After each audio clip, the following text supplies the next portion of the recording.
And one of those exceptions, nice segue, is Spider-Man Homecoming.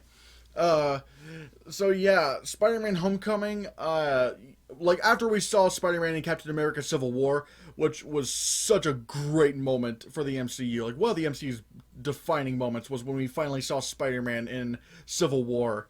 But now we got him in Spider-Man Homecoming, and you know, as of that movie coming out, like not including Spider-Verse, which came out afterwards, but when Spider-Man Homecoming came out, it became my second favorite Spider-Man movie. At the time, it was still the Amazing Spider-Man, the first Amazing Spider-Man, but Spider-Man Homecoming, I feel like delivered a lot of what like delivered a lot of the same from Spider-Man, which is I mean like good amounts of the same, but it also brought something really new to Spider-Man, which is basically making it a high school comedy. And oddly enough, the high school scenes are really, really funny. I don't know how much I would buy in a high school, but I mean that's the MCU. It's already really weird, and like what's the best way I can describe like what's the term I'm looking for?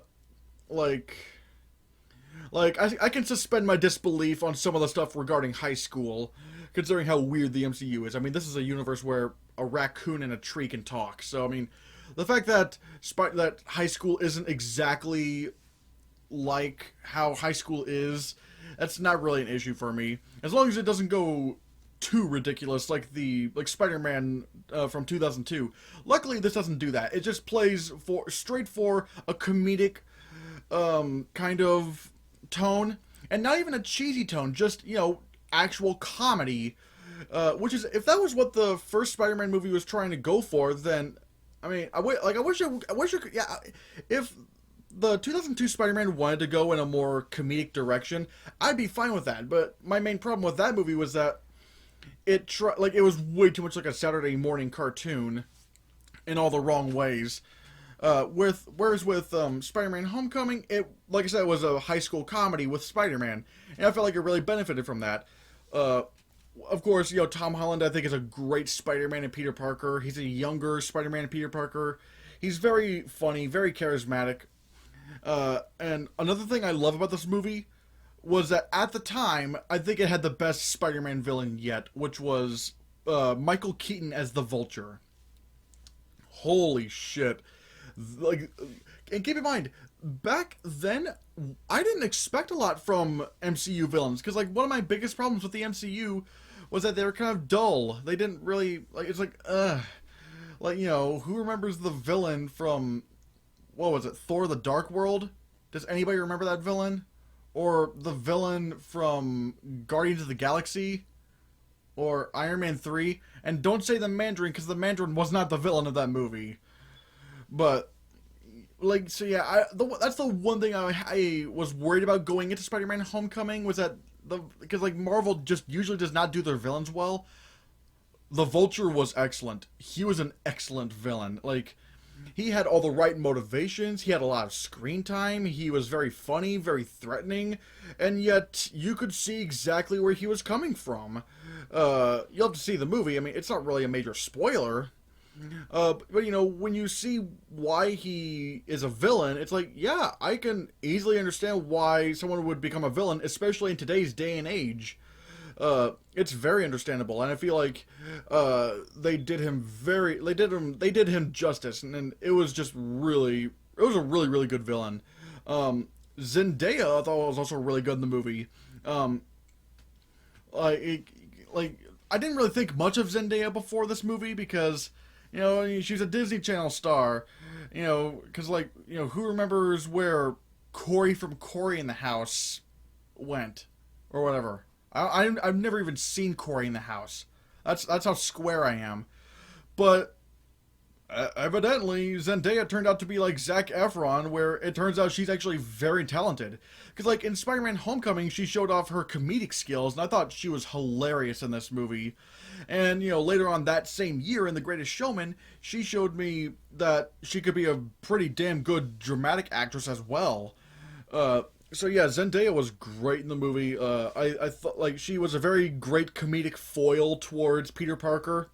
Like not really a bully, but she's she sort of just says something mean. It's like, why would you say that? It's like, it's very funny, and I love the interactions between him and her. I also love the interactions between Peter Parker and his friend Ned. Like Ned, oh my god, I love Ned. He is so funny. Um, Another thing I love is what they were doing with Peter Parker and Tony Stark. I mean, a lot of people do have a problem with it, saying it's like Iron Man Jr. or whatever. I still think that they did a very good job in establishing Spider-Man as his own character. And, I mean, and what they were doing with these two, and the fact that, even though, Peter Parker he has the powers of the gods, like, he's a very strong character, he is still a kid. He's still very, naive about being a superhero. He's kind of irresponsible. And I kind of like that about this movie. Um, Also, another character I forgot to mention was Flash Thompson. Oh my god, like Flash Thompson was so funny in this movie. Like, they did him better. Like, I feel like they did him really well in the Amazing Spider-Man, but with the Flash Thompson in the 2002 Spider-Man, I thought he was a joke. It's like, what kind of bully is this? Because, like, I mean, I don't know if it's because of the times, or hell, I don't even know if this was even going on in the 2000s. I mean, if you were conscious in the early 2000s and you weren't a baby, like, if you actually remember the early 2000s, was it really, at that point, was it really still jocks versus nerds anymore? Like, was it really? Because, like, nowadays, nowadays it's more like nerds versus nerds. Uh, and that's what Spider-Man Homecoming did. Like, they turned Flash Thompson into, like, he's still a bully, but he's not really a jock. He's just a nerd he's a nerd who's a dick. And I feel like that's a little bit more identifiable today, and for me a little bit funnier, because it's like, oh wow, yeah, this is exactly how it is.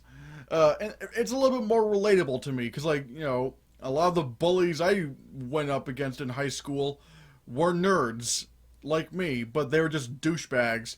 I mean, fuck, I mean, nerds can be such bullies nowadays that, like, you just mentioned Star Wars, and no matter what you say about Star Wars, everyone's gonna be on your asses.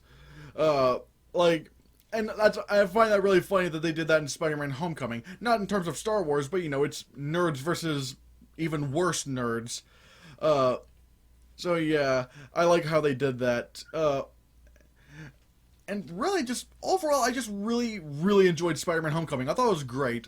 Currently, it's my third favorite Spider-Man movie, right behind The Amazing Spider-Man at number 2 and Spider-Man Into the Spider-Verse at number 1.